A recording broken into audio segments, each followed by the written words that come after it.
One may ask, so how can one get the power of God? I find myself asking Holy Spirit, what does it take for a believer to carry the power of God? Not everybody carries the power of God. It's for selected few. But God has to find you worthy to allow you to carry His power, to allow His power to flow through you. When you see some ministers of God that draw many crowds of millions of people in nations, and they can deliver people from sicknesses, illnesses, affliction, demonic possessions, and declare you're blessed. When they say you're blessed, you're blessed.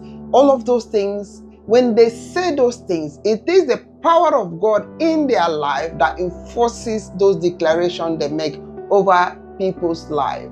When a man of God says you're healed, or a woman of God says you're healed and you become healed, it's the power of God at work in their life. And this power of God is, you don't get it just like that. God selects very few individuals. He allows His power to flow through. And don't get me wrong, power of God, you can have for everybody. Every believer have Holy Spirit.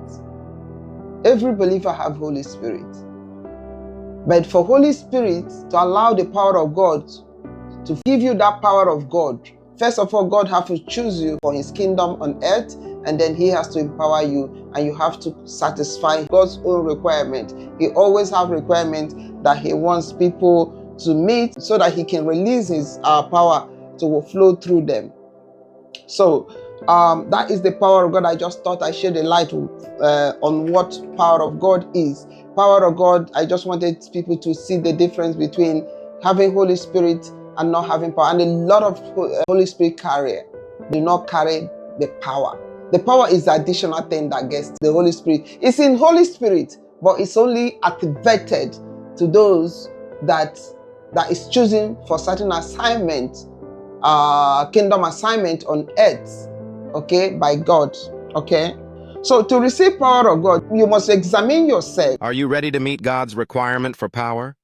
Surrender, be set apart, and let Him find you worthy.